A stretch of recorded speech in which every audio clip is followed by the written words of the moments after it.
नमस्कार विद्यार्थियों, good morning, नमस्कार, राम राम। मैं हूं आपका दोस्त जितेंद्र।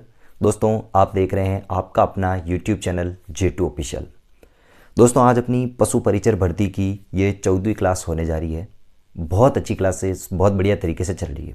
दोस्तों, आपको क्लासेस कल से, जो अपनी 1 तारीख थी, उस दिन से अपना टाइम परिवर्तन कर दिया। पहले जो डेली 10:30 बजे के आस अपनी क्लासेस आती थी, उसको अपन अब डेली कल 1 फरवरी से अपन ने इसको टाइमिंग चेंज करके शाम को 8:15 PM पर अपनी क्लासेस लाइव चलेगी। दोस्तों, आज अपनी ये 2 फरवरी है और आज की क्लास भी अपने शाम के टाइम रेगुलर अब 8:15 PM पर चलेगी शाम के टाइम। उस समय सब फ्री रहते, बच्चे भी फ्री रहते। उनके भी कमेंट आए थे, उन्होंने बोला था सर ये टाइम बहुत अच्छा लगा, हम भी फ्री रहते, आराम से पढ़ सकते हैं। तो ठीक है दोस्तों, इससे पहले अपन ने जैव विविधता अभ्यारण्य वाला, वन्य जीव आकेट निषेध क्षेत्र, कंजर्वेशन, पूरा का पूरा बहुत ही बेहतरीन तरीके से उस टॉपिक को कर दिया है। आज दोस्तों एक नया टॉपिक लेते हैं, राजस्थान भूगोल का बहुत ही बेहतरीन टॉपिक, जहाँ से फिक्स है 100% चांस है कि वहाँ से क्वेश्चन आता है। वो टॉपिक है दोस्तों, वो टॉपिक है राजस्थान की जलवायु। कौन सा टॉपिक है दोस्तों? राजस्थान की जलवायु। वेरी वेरी इंपॉर्टेंट है दोस्तों। मुझे पता है दोस्तों राजस्थान की जलवायु से क्वेश्चन कहाँ से आता है, लेकिन मैं फिर भी इससे एक्स्ट्रा चीज़ें बताऊंगा। रीज़न ये है क्योंकि वो चीज़ें बताना जरूरी है, वो चीज़ें बताना बहुत जरूरी है, तब आपको वो आगे वाली चीज़ें समझ में आएगी। आज दोस्तों अपन राजस्थान की जलवायु वाला टॉपिक करेंगे। तो ये टॉपिक करने से पहले आपको 3 चीज़ें आपको बहुत पता होनी चाहिए। 3 चीज़ें आपको बहुत पता होनी चाहिए दोस्तों। जो ये जलवायु है, ये जो जलवायु है, एक तो मैं शब्द लेता हूं दोस्तों जलवायु। इससे पहले एक दो चीज़ें आपको, एक चीज़ और समझना जरूरी है, मैं लिख ही देता हूं। एक शब्द है दोस्तों मौसम, एक शब्द है दोस्तों ऋतु, और फिर मैं लूंगा दोस्तों जलवायु। ये 3 चीज आपको समझोगे तब जाके आपको ये चीज समझ में आएगी कि सबसे पहले मौसम होता क्या है, मौसम कहते किसे। इंपॉर्टेंट बात यह है दोस्तों, ये मौसम शब्द मानसून से बना है। किससे बना है दोस्तों? मानसून से। मौसम शब्द मानसून से बना है। मानसून शब्द की उत्पत्ति अरबी भाषा के, मानसून शब्द की उत्पत्ति अरबी भाषा के मौसम से हुई है। किससे हुई है दोस्तों? मौसम से हुई है। और मौसम शब्द का जो अर्थ है, उसका अर्थ होता है पवन की दिशा। क्या होती है दोस्तों? पवन की दिशा। समझ में आई क्या? मैंने बहुत अच्छी बात बताई कि मौसम को जानना बहुत जरूरी है। मौसम को जानना बहुत जरूरी है। क्या तुम पता नहीं मौसम की तरह बदलना चाहोगे? मौसम की तरह बदलना चाहोगे, इसीलिए मौसम को जानना बहुत जरूरी है। दोस्तों पता नहीं है, आजकल लोग बदल जाते हैं, इसीलिए पहले मौसम को समझ लो, उसके बाद में जलवायु को समझेंगे। आई बस उनमें देखो, मौसम शब्द मानसून से बना है। मानसून शब्द अरबी भाषा के मौसम से बना है। आई बस उनमें। और मौसम का अर्थ होता है पवन की दिशा, पवन की दिशा। आई बस उनमें। अब देखिए, जो ये मौसम है दोस्तों, ये जो मौसम है, ये मौसम एक लघुकालीन घटना है। एक लघुकालीन क्या है दोस्तों? घटना है। लघुकालीन घटना है, यानी कि कम समय में परिवर्तित होने वाली है। कम समय में परिवर्तन होता है। कम समय में जो परिवर्तन होता है किस में? पवन की में, पवन में। यानी कि कम समय में जो परिवर्तन होता है किस में होता है? पवन में। उसी को क्या कहते हैं दोस्तों? मौसम। भाई साहब तभी तो कहते हैं जनी तो आप कोई काम भी कर रहे हो नहीं, या कुछ काम भी कर रहे होंगे, या कहीं पे भी बैठे हैं ना, तो नहीं कहोगे नहीं मारा मौसम बन गो। भाई साहब अब बार थोड़ी देर पहला तो सही हो, अब तारा मौसम बन गो। कहते कि नहीं कहते कि भाई साहब मारो बन गो मौसम है, मतलब यानी चलते फिरते भी बन जाता है मौसम। भाई साहब इन मौसम में कोई ठा नहीं पड़े, मूड बने जनी किन्नी टाइम मौसम बन सके, किन्नी टाइम मौसम बन सके। इन्हीं वजह मौसम एक लघुकालीन है, एक क्षणिक है। मैं ऐसा कह सकता हूं कि मौसम एक क्षणिक घटना है। मौसम एक क्षणिक घटना है भाई साहब, की ठा नहीं पड़े किन्नी टाइम मौसम बन सके, किन्नी टाइम मौसम बन सके। आई बस उनमें। तो ध्यान रखना, मौसम शब्द मानसून से बना है। मानसून शब्द की अरबी भाषा से उत्पत्ति हुई है मौसम से, जिसका अर्थ होता है पवन की दिशा। मानसून जो है जो मौसम है दोस्तों, ये एक क्षणिक घटना है, पवन की दिशा में एक क्षणिक घटना है, यानी एक लघुकालीन घटना है, या पवन की दिशा में कम समय में ये परिवर्तन हो जाता है, उसे मौसम कहते हैं। आई बात समझ में? कम समय में ये बदलाव लाता है, कभी भी मौसम बदल सकता है, कभी भी पवन की दिशा बदल जाती है, उसको बोलेंगे मौसम। यूं मारवाड़ी में ध्यान रखना, किन्नी टाइम मौसम बन जाए, किन्नी टाइम कहीं बन जाए, मौसम बन जाओ भाई साहब, किन्नी टाइम, यानी कि कोई भरोसा नहीं है, कभी भी हो सकता है। और भाई साहब इस मौसम की, भारत में मौसम की सबसे पहले जो जानकारी देने वाला व्यक्ति कौन था? उसका नाम था अल मसूदी। क्या नाम था? अल मसूदी। ये भाई साहब कहाँ का था? अरबी यात्री था। कहाँ का था? अरबी यात्री। भाई साहब ये अरबी था, तभी तो ये भाषा भी कौन सी है? अरबी भाषा। अरबी यात्री जो अल मसूदी था, उस अल मसूदी ने सबसे पहले मौसम के बारे में जानकारी दी थी। सबसे पहले मौसम के बारे में जानकारी किसने दी थी? अरबी यात्री अल मसूदी ने दी थी। आई बात सुन में? ये तो होगी दोस्तों मौसम के बारे में। ये तो क्या हो गया दोस्तों? मौसम के बारे में मैंने बताई थी, ये छोटी सी घटना मौसम के बारे में। अब दोस्तों मैं दूसरी बात बताता हूं, ये उतारते रहना साथ साथ में, कहीं पीछे रह जाओगे, आप भी मौसम की तरफ पीछे छूट नहीं जाओगे, याद कर लेना दोस्तों। अब बस उनमें कभी भी बोर्ड पर कुछ बदलाव आ सकता है, मौसम की तरह जल्दी बदल जाओगे, याद कर लेना। मिटाऊं दोस्तों आगे? ठीक है, ये छोटी सी घटना आपके दिमाग में बैठनी चाहिए। दोस्तों ये तो मैंने बताई मौसम, ये तो बताई मैंने मौसम। अब है दोस्तों ऋतु। ऋतु है, ये 3 से 4 महीनों में परिवर्तन होता है। ऋतु में 3 से 4 महीनों में परिवर्तन होता है। पवन की दिशा में जो 3 से 4 महीनों में जो परिवर्तन होता है, उसको बोलेंगे ऋतु। क्या बोलेंगे? ऋतु। तभी तो बोलते हैं भाई साहब 3 महीने की सर्दी, 3 महीने की गर्मी, 3 महीने की वर्षा।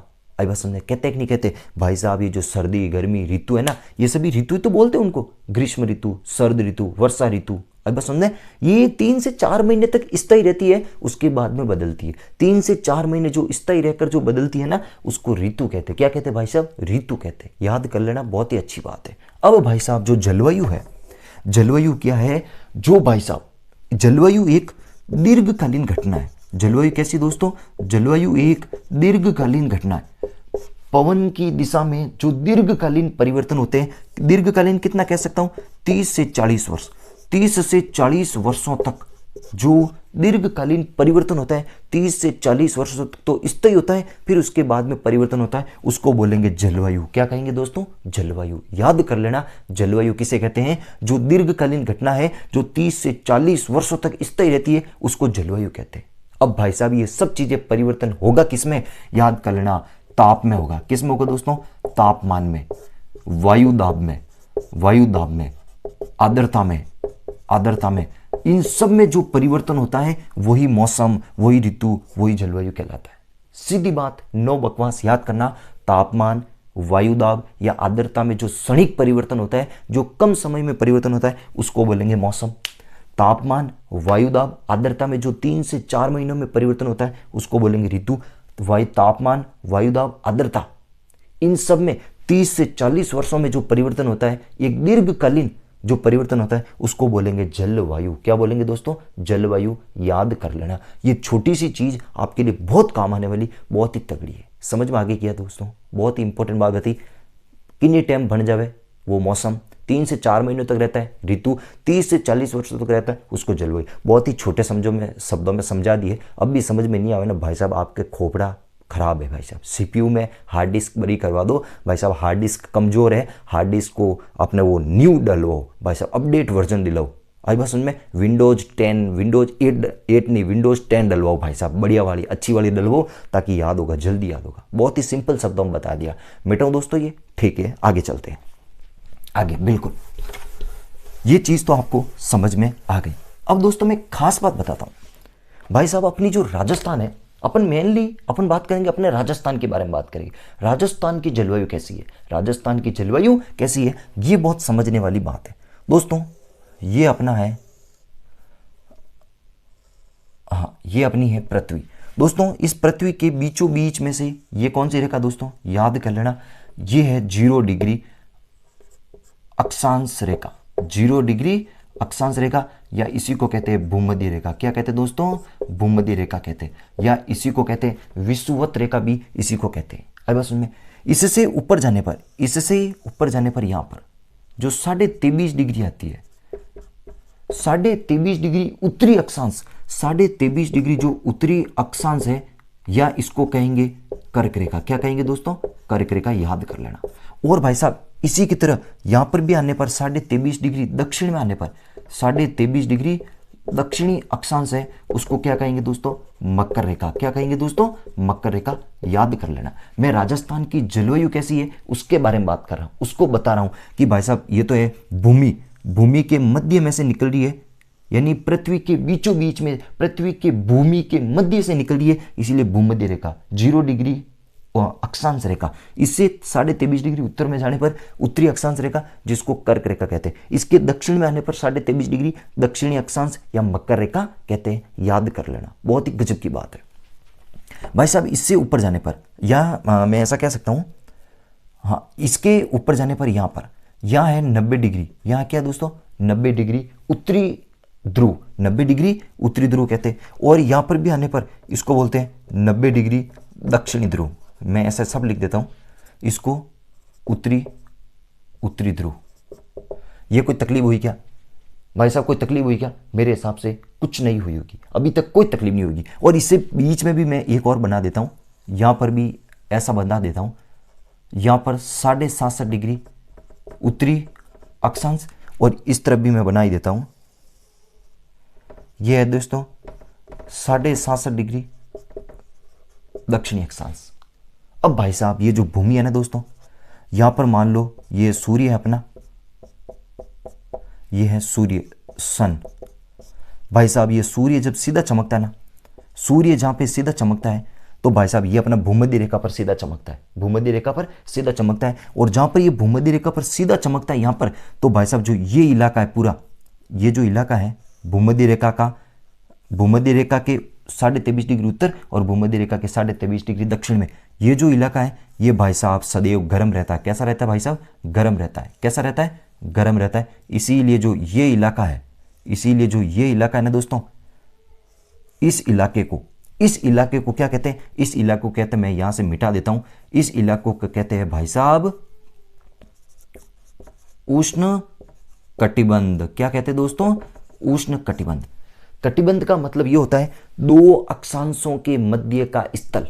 दो अक्षांश कौन कौन से? ये तो एक अक्षांश 23.5 डिग्री उत्तरी अक्षांश और 23.5 डिग्री दक्षिणी अक्षांश। उत्तरी अक्षांश और दक्षिणी अक्षांश 23.5 डिग्री, कर्क रेखा और मकर रेखा, इन दो अक्षांशों के मध्य का जो स्थान है उसको कटिबंध कहते हैं। क्या कहते हैं? कटिबंध। इसको बोलेंगे उष्ण कटिबंध। क्या बोलेंगे दोस्तों? उष्ण कटिबंध। अब भाई साहब जो ये तो पूरा ये और ये पूरा उष्ण कटिबंध है। अब बात समझ में? अब भाई साहब जो ये है 23.5 से लेकर 67.5 के मध्य, 23.5 से लेकर 67 के मध्य और 23.5 डिग्री दक्षिणी अक्षांश से 67 डिग्री दक्षिणी अक्षांश के मध्य, ये कौन सा है? ये भी समझने वाली बात है भाई साहब। जो ये है मैं ऐसा बना देता हूं, इसको ऐसा जाली के टाइप का मैं एक बार बना देता हूं, आपके बहुत काम आने वाली, बहुत काम आने वाली, बहुत अच्छी अच्छी चीज है दोस्तों। ये बात कर रहा हूं मैं इनकी, ये मैं ऐसे जाली के टाइप का बना रहा हूं दोस्तों। अपने पास में डिजिटल बोर्ड नहीं है, लेकिन मैं समझाने की कोई कमी नहीं रखने वाला, कोई कमी नहीं रखने वाला। याद कर लेना दोस्तों, बहुत ही गजब की बात है। और जो लास्ट में है दोस्तों, ये और आपको ये जो दिखाई दे रहा है, देखो दोस्तों 23.5 डिग्री उत्तरी और 23.5 डिग्री दक्षिणी, कर्क रेखा और मकर रेखा के मध्य तो पाया जाता है उष्ण कटिबंध।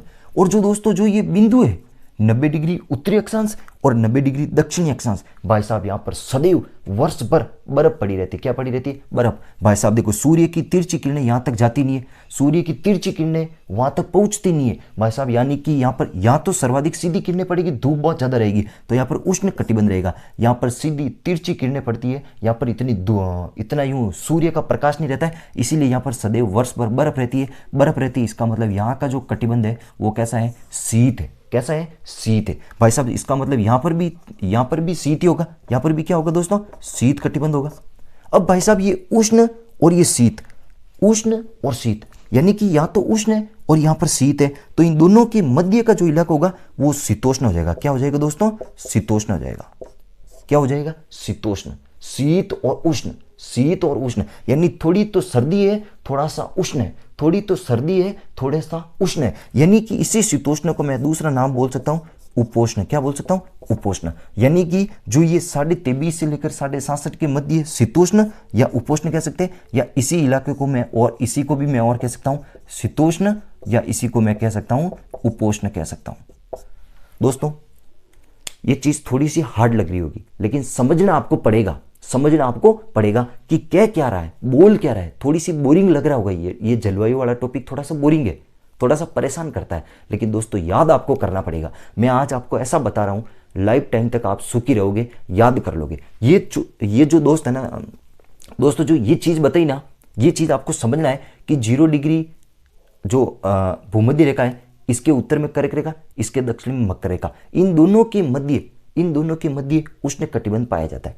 23.5 डिग्री कर्क रेखा से लेकर 67.5 डिग्री तक के बीच में शीतोष्ण कटिबंध या उपोष्ण कटिबंध पाया जाता है। इधर भी 23.5 डिग्री दक्षिण से लेकर 67.5 डिग्री दक्षिणी अक्षांश के मध्य उपोष्ण या शीतोष्ण कटिबंध पाया जाता है। दोनों ध्रुव, जो 90 डिग्री उत्तरी ध्रुव है और 90 डिग्री जो दक्षिणी ध्रुव है, वहां पर सदैव बर्फ रहती है, इसीलिए यहां पर शीत कटिबंध पाया जाता है। कौन सा कटिबंध पाया जाता है, शीत कटिबंध पाया जाता है। इसका मतलब आपको ये तो दिमाग में बैठ गया कि भाई साहब अब अपना राजस्थान कहाँ आता है। पहले तो मैं ये बता देता हूं अपना भारत कहाँ आता है, ये चीज आपको समझना बहुत जरूरी है। अब भाई साहब भारत कहाँ आता है ये मैं बताता हूं।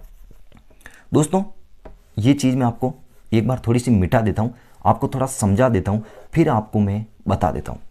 दोस्तों आपको पता है कर्क रेखा भारत के बीचों बीच में से गुजरती है। कर्क रेखा भारत के बीचों बीच में से गुजरती, ये तो आपको अच्छे से पता है, कोई कमी नहीं है। एक बार मैं नक्शा बना देता हूं।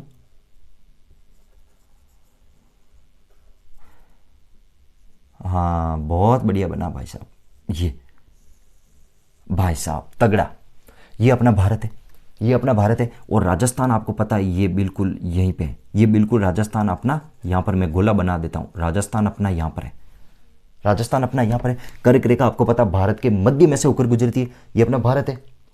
अब बसंत में इस कर्क रेखा मध्य से गुजरती है, इसका मतलब अपने राजस्थान से भी कर्क रेखा गुजरती है। अब देखो, अब मैं इसको थोड़ा सा मैं बड़ा नक्शा के बना रहा हूं, इसी अपने भारत वाला जो नक्शा है दोस्तों, इसको मैं बड़े रूप में बना रहा हूं। यानी कि एक चीज तो आपको समझ में आ गई कि भूमध्य रेखा के उत्तर में, भूमध्य रेखा के उत्तर में यानी उत्तरी गोलार्ध में अपना भारत स्थित है, उत्तरी गोलार्ध में अपना भारत स्थित है। ये चीज आपको समझ में आ गई होगी। भारत कहाँ है, भारत कौन से गोलार्ध में स्थित है, उत्तरी गोलार्ध में स्थित है। कहाँ स्थित है, उत्तरी गोलार्ध में स्थित है, जिसमें से कर्क रेखा भारत के मध्य से होकर गुजरती है। अब बस उनमें ये चीज समझ में आई क्या, स्क्रीनशॉट लो दोस्तों, बहुत इंपॉर्टेंट है। ये बोरिंग लगेगा लेकिन काम की चीज यहीं से है, काम की चीज यही है दोस्तों। मैं बार बार दबाव इसीलिए दे रहा हूं। मैं हालांकि अभी स्टार्ट कर देता त्रिवार्ता है, त्रिवार्ता कोपेनहेगन, मैं उनका वो उनका जो जलवायु मॉडल दे रखा है वो बता देता, भाई साहब वहां से क्वेश्चन आ जाते क्या मतलब। लेकिन ये चीजें आपको समझना जरूरी है। 2 दिन में मैं जलवायु वाला टॉपिक करूंगा भाई साहब, ऐसा करूंगा जिंदगी भर आप याद करोगे, जिंदगी भर ये सोचोगे भाई साहब कोई बंदा था जिसके पास में सुख सुविधाओं का अभाव होने के बाद में भाई साहब बहुत तगड़ा मैटर लिखवाता था, एकदम हाथों से एकदम बढ़िया तरीके से अपने को समझाता था। समझ में आ गई क्या, लिखना आपको पड़ेगा भाई साहब, बढ़िया तरीके से छापो मस्त। तो भारत भूमध्य रेखा के उत्तर में स्थित है, भूमध्य रेखा के उत्तर में स्थित है। अब मैं ये नक्शा मिटा के आपको भारत वाला नक्शा बनाता हूं, वो आपको समझना बहुत जरूरी है, जहां से आपके काम आएगा। राजस्थान की मैं जलवायु क्या है वही बता रहा हूं, सिर्फ मैं वही बता रहा हूं। इसका मतलब देखो, या तो उष्ण जलवायु है और यहां पर अपनी कौन सी है, शीतोष्ण या उपोष्ण जलवायु है। इसका मतलब जो अपना भारत राजस्थान है ना दोस्तों, ये राजस्थान की जो अधिकांश, राजस्थान के 2 जिलों को छोड़कर, राजस्थान के 2 जिलों को छोड़कर, सबकी जो 2 जिलों को छोड़कर तो अपनी जलवायु है उपोष्ण। कौन सी जलवायु है, उपोष्ण। लेकिन जो कर्क रेखा के नीचे जो जिले आते हैं डूंगरपुर और बांसवाड़ा, उसकी जो जलवायु है वो भाई साहब कौन सी है, उष्ण जलवायु। कौन सी है दोस्तों, उष्ण। क्योंकि ये उष्ण जलवायु है ना, मैं मिटा देता हूं, अभी बताता हूं। इधर गुचड़ पुचड़ करने की टेंशन नहीं है, बहुत तगड़े से बताऊंगा। मिटाऊं दोस्तों ये, अब देखना, याद क्या नहीं होगा भाई साहब, याद करवा के छोड़ूंगा मैं, याद करवा के छोड़ूंगा आपको, याद करवा के छोड़ूंगा, बोल दिया ना मैंने। आगे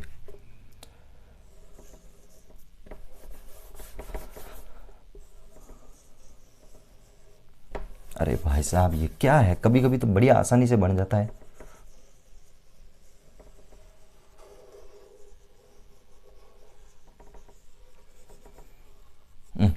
ये अपना राजस्थान है। क्या भाई साहब? राजस्थान। और कर्क रेखा आपको पता है यहाँ से गुजरती है। ये कौन सी रेखा दोस्तों? 23.5 डिग्री उत्तरी अक्षांश, या जिसको कह सकते हैं कर्क रेखा। राजस्थान में इसकी लंबाई कितनी है? 26 किलोमीटर राजस्थान में लंबाई है। अभी बस उनमें ये कर्क रेखा। यहाँ आपको पता है ये कौन सा दोस्तों? बांसवाड़ा। कौन सा जिला है दोस्तों? बांसवाड़ा। और इधर ये कौन सा है? ये है दोस्तों डूंगरपुर। कौन सा है दोस्तों? डूंगरपुर। ये है बांसवाड़ा, ये है डूंगरपुर, और ये मैं ऐसा कह सकता हूँ ऐसे, या मैं इसको थोड़ा सा ऐसे बना देता हूँ। और ये डूंगरपुर, ये बांसवाड़ा, और ये आपको पता है ये कौन सा है? ये प्रतापगढ़। कौन सा है दोस्तों? प्रतापगढ़। तो बांसवाड़ा के बीचों बीच में से ये अपना पूरा का पूरा बांसवाड़ा ही है दोस्तों। ये बांसवाड़ा के बीचों बीच में से और डूंगरपुर के चीखली गांव से कर्क रेखा गुजरती है। अब भाई साहब जो ये पूरा इलाका है, ये जो पूरा इलाका था, ये पूरा इलाका उपोष्ण में आता है। किसमें आता है दोस्तों? उपोष्ण, या इसी को अपन कह सकते थे शीतोष्ण। कौन सा कटिबंध? शीतोष्ण कटिबंध। और जो ये कर्क रेखा के नीचे वाला भाई साहब, और भूमध्य रेखा यहाँ आती थी, भूमध्य रेखा, और भूमध्य रेखा के नीचे मकर रेखा थी। और जो ये इलाका मैंने ऐसे करके बताया था वो कौन सा था दोस्तों? उष्ण कटिबंध था। कौन सा था? उष्ण। यानी कि अब मैं आपको बता देता हूँ, जो राजस्थान है, राजस्थान की जो जलवायु है वो तो है भाई साहब उपोष्ण या शीतोष्ण। और आपको पूछे डूंगरपुर और बांसवाड़ा की जलवायु कैसी है, डूंगरपुर और बांसवाड़ा की जलवायु कैसी है, तो याद कर लेना इन दो जिलों की जो जलवायु है वो उष्ण जलवायु है। कैसी जलवायु है दोस्तों? उष्ण जलवायु है। याद कर लेना। बहुत ही ये इतनी सी चीज बताने के लिए, इतनी सी चीज समझाने के लिए मैंने आपको इतना बड़ा वो मैप बताया था, इतनी बड़ी चीज बताई थी। सीधी बात, नो बकवास। क्वेश्चन आएगा राजस्थान की जलवायु कैसी है? राजस्थान की जलवायु उपोष्ण जलवायु है या शीतोष्ण जलवायु है। अभी बस उनमें शीत भी नहीं है तो उष्ण भी नहीं है, सम है, बराबर है। अभी बस उनमें डूंगरपुर और बांसवाड़ा की जलवायु कैसी है? डूंगरपुर और बांसवाड़ा की जलवायु उष्ण जलवायु है। याद कर लेना, बहुत ही गजब की बात बताई है। डूंगरपुर और बांसवाड़ा की जलवायु उष्ण जलवायु है। और भाई साहब जो राजस्थान का डूंगरपुर और बांसवाड़ा की उष्ण, और राजस्थान पूरे राजस्थान की जलवायु शीतोष्ण या उपोष्ण जलवायु है। एक मेन पॉइंट पर जो ऊपर कॉपी के ऊपर जो खोपचा बनवाना उस पर छाप देना भाई साहब, ऐसे क्वेश्चन फिक्स है, टपकते हैं। मिटाओ दोस्तों, ये बिल्कुल मिटा दूं, अच्छे से मिटा दूं। समझ में आया क्या? ध्यान रखना। अब आगे याद कर लेना दोस्तों। आज थोड़ी सी आपको क्लास बोरिंग लगेगी, रीजन ये है क्योंकि इसमें मजा कराने वाली कोई बात नहीं है भाई साहब। ये टॉपिक ही ऐसा जलवायु वाला, थोड़ा याद करना पड़ता है, इसको समझना पड़ता है। अब बस उनमें एक बात आपको हमेशा याद रख लेना, ये पॉइंट समझने जैसे पॉइंट है दोस्तों। इसका मतलब मैंने आपको जलवायु, ऋतु, मौसम के बारे में आपको अच्छे से बता दिया। फिर राजस्थान की जलवायु कौन सी है वो चीज भी बता दी। अब मैं आपको लेता हूं राजस्थान की जो जलवायु है, राजस्थान की जो जलवायु है, इस जलवायु की विशेषता क्या है? इस जलवायु की क्या है भाई साहब? विशेषता क्या क्या है? यानी राजस्थान की जलवायु कैसी है भाई साहब? पहली बात, राजस्थान की जो जलवायु पढ़ेंगे, इस राजस्थान की जलवायु की जो मैं पहली विशेषता लूंगा, ये विशेषता क्या है? सबसे इंपॉर्टेंट बात, राजस्थान की जो जलवायु है, यहां पर जो वर्षा होती है, उस वर्षा का जो असमान वितरण, वर्षा में असमान वितरण होता है। पहली बात, राजस्थान की जलवायु में सबसे पहला पॉइंट लेता हूं कि वर्षा का असमान वितरण। राजस्थान में भाई साहब कहीं तो वर्षा बहुत ज्यादा होती है, कहीं तो बहुत कम होती है। थार के मरुस्थल में 0 से 50 सेंटीमीटर होती है, और इधर पूर्वी भाग में जो अपना अरावली के पश्चिम में तो 50 सेंटीमीटर तक मुश्किल होती है, 0 से 50 सेंटीमीटर तक बारिश ही होती है। लेकिन भाई साहब जो पूर्वी इलाका है वहां भाई साहब 80 से 120, 100 के आसपास तक, 100 सेंटीमीटर के आसपास तक बारिश होती है। अभी बस में झालावाड़ में तो 120 के आसपास, माउंट आबू में भी 120 के आसपास होती है। तो इसका मतलब वर्षा का असमान वितरण है, वर्षा का असमान वितरण है। भाई साहब राजस्थान की जो जलवायु है, इसमें सर्वाधिक पाया जाता है दैनिक तापांतर। क्या पाया जाता है? सर्वाधिक दैनिक तापांतर पाया जाता है। सर्वाधिक दैनिक तापांतर यानी कि मैं ऐसा कह सकता हूं, तापमान में सर्वाधिक अंतर पाया जाता है। तापमान में सर्वाधिक अंतर पाया जाता है, यह भी राजस्थान की विशेषताओं में आता है भाई साहब। अब दैनिक तापांतर कैसा है मैं बताऊं। गर्मी के दिनों में क्या होता है भाई साहब? गर्मी के दिनों में पश्चिम के थार मरुस्थल में दैनिक तापांतर क्या होता है मैं बता देता हूं। गर्मी के दिनों में दिन में तो भाई साहब इतनी भयंकर गर्मी पड़ती है, इतनी भयंकर गर्मी पड़ती है, कोई गरु बार गिरो नहीं भाई साहब। गोरो घट मारजड़ो आदमी, गोरो घट है वो कालो कीट जावे। आई बस में दैनिक तापांतर। और भाई साहब रात में वहीं पे भाई साहब जितनी ज़्यादा गर्म होता है ना उतनी रात को जल्दी ठंड भी हो जाती है। भाई साहब रात को पश्चिम के थार के मरुस्थल में पड़े रहेगा ना, वहाँ भाई साहब ठंडी ठंडी हवा होती है, कूल कूल एकदम ठंडा ठंडा। यानी कि जितने जल्दी वहाँ पर ताप बढ़ता है, जितना जल्दी वहाँ पे रेत गर्म होती है, उतनी जल्दी वहाँ पर ठंड भी पड़ती है, उतना जल्दी वहाँ पर एकदम ठंडक होती है। अब बस उनमें याद कर लेना, बहुत अच्छी बात है। राजस्थान में दैनिक तापमान भी सर्वाधिक पाया जाता है। आगे एक में ऐसा कैसा इस असमान वितरण को ही मैं ऐसा कह सकता हूँ, राजस्थान में जो वर्षा है ना वो खंड वृष्टि होती है। क्या होती है दोस्तों? खंड वृष्टि। राजस्थान की जो बारिश है ना वो खंड वृष्टि टाइप की है। राजस्थान की जो बरसात है वो खंड वृष्टि टाइप की है। यानी खंड कैसा कह सकता हूँ, कहीं तो ज़्यादा बारिश हो रही है, कहीं कम बारिश हो रही है, कभी होती नहीं है, कहीं बिल्कुल ही नहीं होती, कहीं बहुत ज़्यादा हो जाती है। ये खंड वृष्टि का ही उदाहरण है, ध्यान रखना, थोड़ा दिमाग में बिठाना। राजस्थान की जो जलवायु है दोस्तों, राजस्थान की जो जलवायु है ये सबसे ज़्यादा शुष्क व अर्ध शुष्क जलवायु है।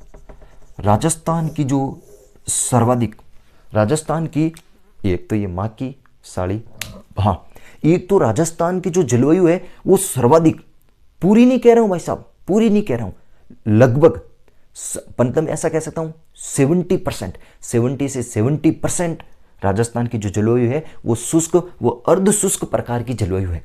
राजस्थान की जो जलवायु है वो शुष्क व अर्ध शुष्क प्रकार की जलवायु है, यानी कि कहीं तो सूखा और कहीं अर्ध सूखा। अभी बस में थोड़ा दिमाग में बैठाना, राजस्थान की जलवायु सूखी है, कहीं अर्ध सूखी है। भाई साहब बिल्कुल अपन ऐसा नहीं कह सकते। आर्द्रता, यहाँ पर आर्द्रता में कमी है, राजस्थान की जलवायु में आर्द्रता की क्या है, कमी है भाई साहब। तो ये आपको थोड़ा ध्यान रखना, राजस्थान की जो जलवायु है उसकी विशेषता क्या है भाई साहब। राजस्थान में वर्षा का असमान वितरण होता है, यानी खंड वृष्टि होती है, दैनिक तापांतर सर्वाधिक पाया जाता है। यहाँ पर राजस्थान की जो सर्वाधिक जो जलवायु है वो शुष्क व अर्ध शुष्क प्रकार की है। राजस्थान की जो जलवायु कैसी है वो शुष्क व अर्ध शुष्क प्रकार की है। थोड़ा दिमाग में बिठा देना, काम आ जाएगी। ये थोड़े थोड़े काम है ना, ये थोड़े थोड़े पॉइंट है ना, बहुत गजब की है। और एक बात और आप कहीं खोपचे में लिख देना, मेरे को अच्छी बात याद रही।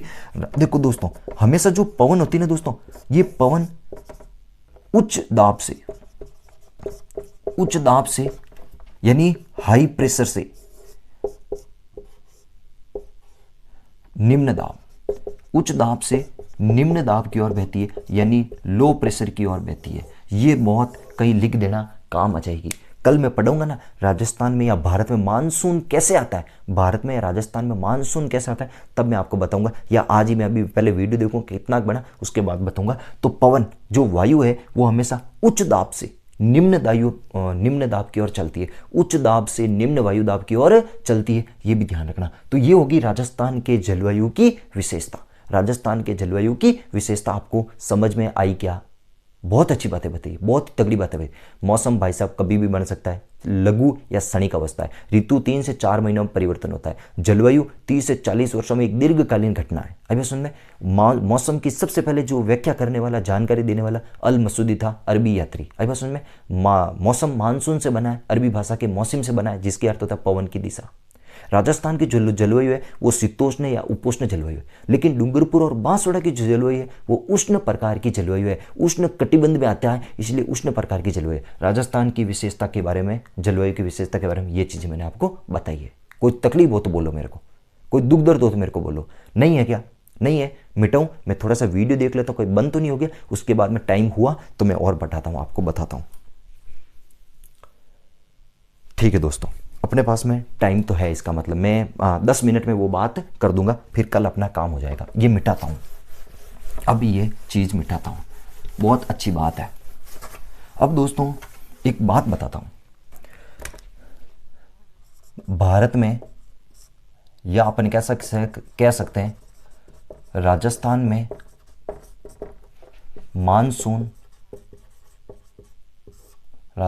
मानसून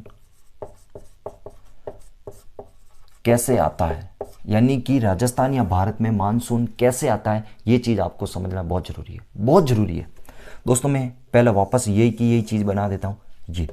ये कौन सी रेखा दोस्तों, अब तक आपको रटा जाना चाहिए, भूमध्य रेखा। कौन सी रेखा दोस्तों? भूमध्य रेखा। ये कौन सी रेखा दोस्तों? ये कर्क रेखा। मैं शॉर्ट में लिख रहा हूँ दोस्तों, सिर्फ समझाने के लिए, कर्क रेखा। ये कौन सी रेखा दोस्तों? ये है मकर रेखा। कौन सी रेखा दोस्तों? मकर रेखा। कौन सी रेखा? मकर रेखा।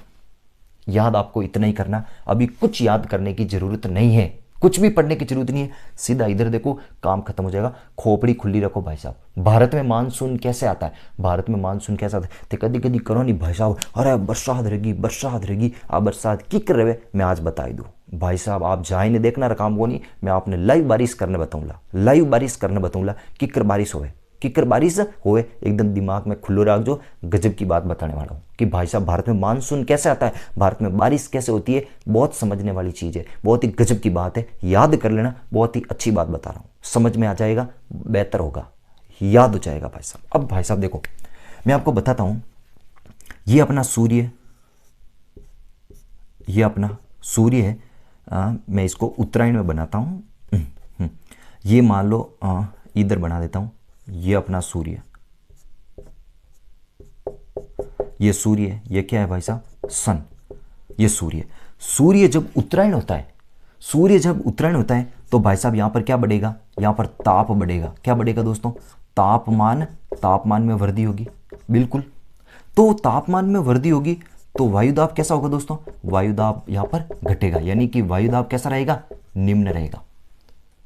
तापमान में वृद्धि होगी तो वायुदाब घटेगा, इसका मतलब यहां पर कौन सा प्रेशर बनेगा, लो प्रेशर बनेगा, क्या बनेगा, लो प्रेशर बनेगा, वायुदाब कम होगा, वायुदाब कम होगा। इसका मतलब उत्तरायण जब सूर्य होता है, तो उत्तरायण जब सूर्य होगा तो यहां पर तो लो प्रेशर बनेगा, और इसका मतलब दक्षिण में कैसा प्रेशर बनेगा, हाई प्रेशर बनेगा, कैसा बनेगा, हाई प्रेशर, यानी कि यहां पर जो वायुदाब है, यहां पर जो वायुदाब होगा वो भाई साहब होगा उच्च, वायुदाब कैसा होगा, उच्च होगा, वायुदाब कैसा होगा, उच्च होगा। इसका मतलब गजब की बात तो ये है, जो भाई साहब अपना जो हिंद महासागर है, मैं ऐसा लिख देता हूं, ये जो हिंद महासागर है, हिंद महासागर, ये हिंद महासागर। अब ये हाई प्रेशर, मैंने ये की बात बताई कि जो पवन है, जो पवन है ये हाई प्रेशर से किस तरफ जाएगी, लो प्रेशर में जाएगी, हाई प्रेशर से लो प्रेशर में जाएगी। इसका मतलब ये दक्षिण से जो पवने हैं, ये दक्षिण से जो पवन है ये ऐसे करके जाएगी,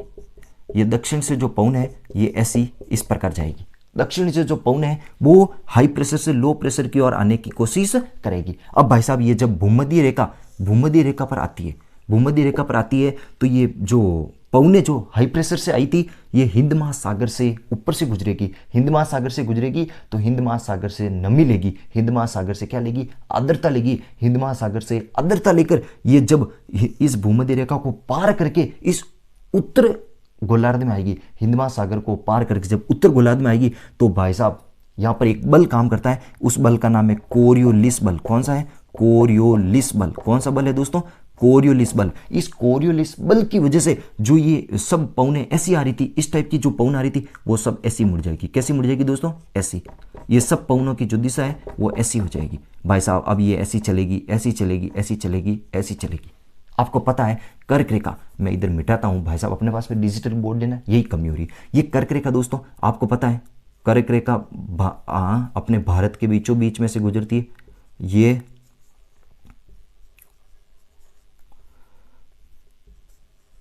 ये भारत अपना, ये क्या है दोस्तों, भारत।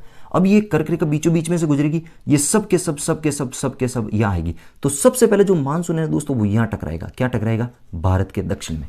मैं इसी को बड़ा बना दूं, इसी को बड़ा बना दूं, इसी को बड़ा बना देता हूं, काम आ जाएगा। थोड़ा यहां तक समझना। अब मैं इसी चीज को बड़ा बनाता हूं, तभी आपके दिमाग में बैठेगा। अब देखो दोस्तों, मैं भारत बनाता हूं,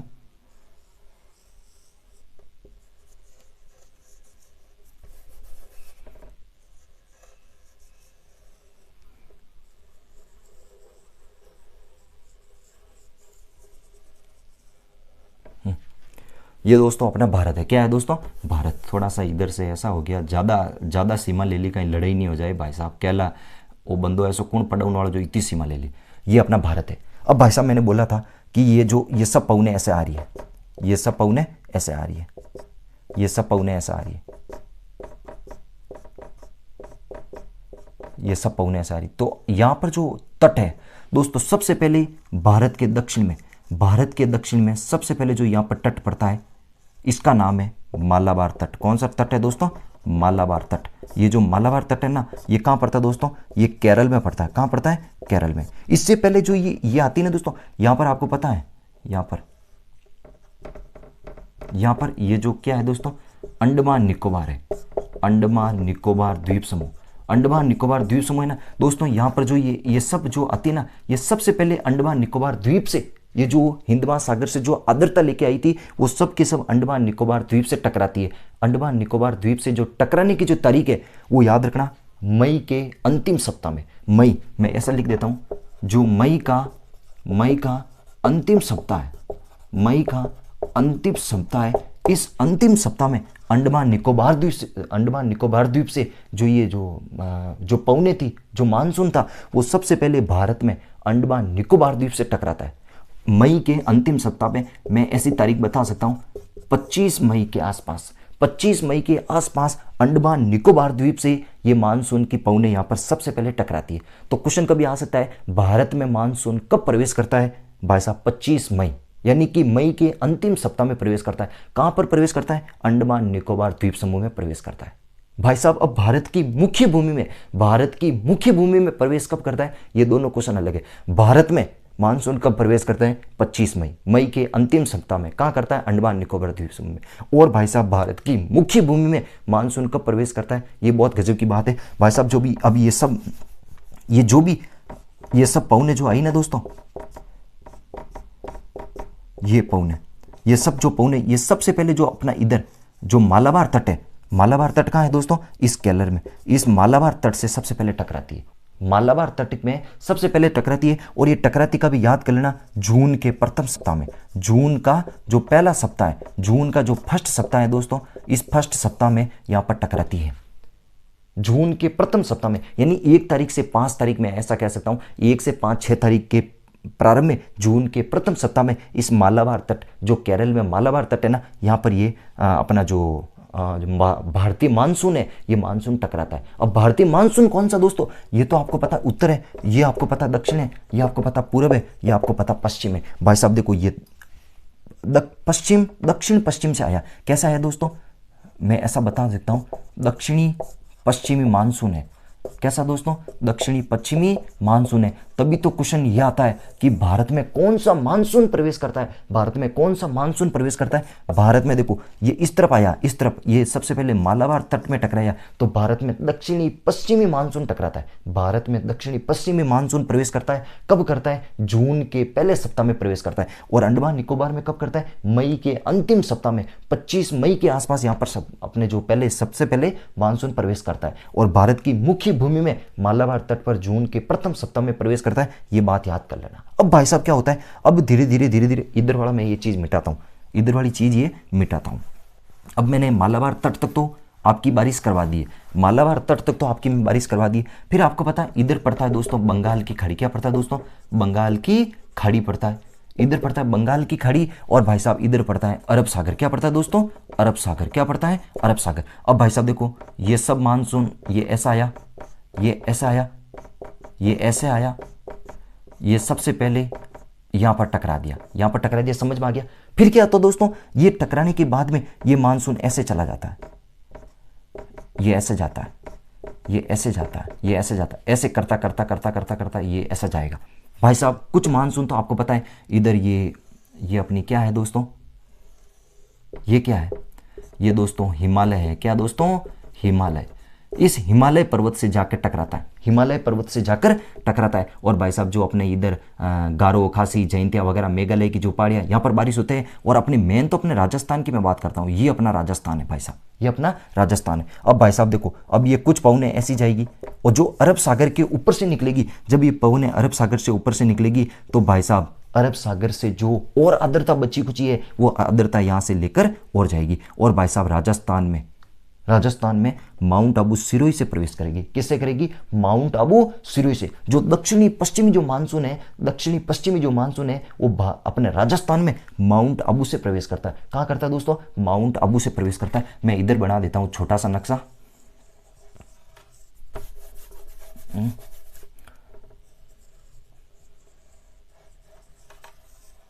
ये देखो, ये दोस्तों, ये आपको पता है क्या है? अरावली है। क्या है दोस्तों? अरावली। अब ये देखो दोस्तों, सबसे पहले इधर माउंट आबू, जो माउंट आबू सिरोही का इलाका है, यहाँ पर ये प्रवेश कर दिया। फिर देखो ये मानसून बिना बारिश किए हुए, बिना बारिश किए हुए, बिना बारिश किए हुए, बिना बारिश किए हुए, ये सीधा जो अपनी हिमालय होता है, इस हिमालय से जा टकराता है भाई साहब। बिल्कुल अपने यहाँ पर, तभी तो पश्चिम के थार मरुस्थल में बिल्कुल बारिश नहीं होती है, बारिश नहीं होती है, और धीरे धीरे ये मानसून ऊपर की ओर चला जाता है, ऊपर की ओर चला जाता है। तभी तो अपने पश्चिम के थार मरुस्थल में बिल्कुल बारिश नहीं होती है, बहुत ही कम बारिश होती है, बहुत ही कम बारिश होती है। और इस प्रकार ये अपने भारत का मानसून आता है। भारत का जो भारतीय मानसून है वो दक्षिणी पश्चिमी मानसून है, दक्षिणी पश्चिमी मानसून है। और वो दक्षिणी पश्चिमी मानसून कैसे आया था वो मैंने आपको अच्छे से बताया। देखो दोस्तों, यहां से क्वेश्चन कैसे कैसे पढ़ेंगे, थोड़ा सा बोरिंग है, मैं अभी भी कह रहा हूं दोस्तों ये बोरिंग है, लेकिन समझना जरूरी है। मुख्य बिंदु कौन से वो बता देता हूं। भारत में मानसून कब प्रवेश करता है? 25 मई या मई के अंतिम सप्ताह में। कहां प्रवेश करता है? अंडमान निकोबार द्वीप समूह में। नेक्स्ट क्वेश्चन, भारत की मुख्य भूमि में मानसून कब प्रवेश करता है? जून के प्रथम सप्ताह में। कहां टकराता है? मालाबार तट में। कहां टकराता है दोस्तों? मालाबार तट में। कब टकराता है? जून के प्रथम सप्ताह में। ये तो मई के प्रथम सप्ताह, मई के अंतिम सप्ताह में, जून के प्रथम सप्ताह में। भाई साहब ये अरब सागर से जाता है, और जो ये मानसून आता है, भारत में जो मानसून आता है वो दक्षिणी पश्चिमी मानसून है। भारत में जो मानसून आता है वो दक्षिणी पश्चिमी मानसून है। याद कर लेना, ये क्वेश्चन हजारों बार आया है कि भारत में कौन सा मानसून बारिश करता है, कौन सा मानसून अपने यहाँ का जो मानसून लेके आता, जलवायु लेके आता, मानसून लेके आता है, वो है दक्षिणी पश्चिमी मानसून। हिंद महासागर से उठता है। कहां से उठता है? हिंद महासागर से उठता है, और भारत में बारिश करता है। अपने राजस्थान में जो थोड़ी बहुत बारिश होती है ना, वो इसी की वजह से होती है। भाई बात समझ में? दोस्तों आज का ये जो टॉपिक था ना, मैं खुद कह रहा हूं मेरे मुंह से, बोरिंग था। जलवायु है दोस्तों, इसको याद करे बिना, इसको समझे बिना ऐसे याद नहीं होने वाला। मैं आपको काम काम की चीजें अब सुना देता हूं, कौन कौन सी याद करना। सबसे पहले मौसम याद कर लेना, ऋतु याद कर लेना, जलवायु याद कर लेना। फिर मैंने विशेषता बताई वो याद करना। फिर उसके बाद में राजस्थान की जलवायु कैसी है, शीतोष्ण या उपोष्ण, डूंगरपुर बांसवाड़ा की कैसी है, उष्ण कटिबंधीय, ये चीज आपको मैंने बताई थी। उसके बाद में भारतीय मानसून कौन सा है, कौन सा भारतीय मानसून है जो भारत में बारिश करता है। भारत में कौन सा मानसून आता है? दक्षिणी पश्चिमी मानसून आता है। अपना हिंद महासागरीय मानसून आता है। अभी बस में हिंद महासागर सबसे पहले कहां टकराता है? भारतीय मानसून सबसे पहले कहां आता है? मई के अंतिम सप्ताह में, 25 मई के आसपास, अंडमान निकोबार द्वीप समूह में। भारतीय भूमि में, मुख्य भूमि में, मालाबार तट केरल में। ये चीज आपको याद रखने लायक है, बहुत ही गजब की बात है। ये चीज मैंने आपको लास्ट में एक नक्शा करके बताया था। हालांकि मैंने बहुत अच्छी क्लास लेने की कोशिश करी है दोस्तों, फिर भी अपने पास में डिजिटल बोर्ड वगैरह है नहीं, मतलब वो सुविधा नहीं है जिसकी वजह से मैं ऐसा यूँ कलरफुल कर करके अच्छा सा समझा सकूं। लेकिन मैंने पूरी कोशिश करी है आपको अच्छा बताने की, एकदम बहुत बढ़िया कंटेंट बनाते रहिए। तो दोस्तों कल अपने भारतीय मानसून, अपने ये जो ये टॉपिक है इसको पूरा करेंगे। इसमें ऋतुओं वाली कल पढ़ लेंगे। इसमें ऋतु कौन कौन सी है, ऋतु पढ़ने के बाद में कोपेन, त्रिवार्ता, जो भी उनका वर्गीकरण था वो बिल्कुल कल कर देंगे। मैं पूरी कोशिश करूंगा कि उसको पूरा करने की कोशिश करूं। आई बात समझ में? तो कल तक ये आपको अपना ये टॉपिक पूरा हो जाएगा। आपको वीडियो कैसे लगे दोस्तों, आप लाइक, शेयर, सब्सक्राइब कीजिए, कमेंट कीजिए, ज़्यादा से ज़्यादा मुझे रिप्लाई देने की कोशिश करिए। मुझे बहुत मोटिवेट फील होता है कि मेरे जो विद्यार्थी हैं, मेरे जो दोस्त हैं, मेरे जो भाई बहन हैं, वो सब के सब इनसे लाभान्वित हो रहे हैं। तो दोस्तों आज का वीडियो यही खत्म करता हूँ। Have a nice day, thank you, bye. याद रखना 8:15 PM पर ये क्लास लाइव रहेगी हमेशा शाम के टाइम। Thank you, bye.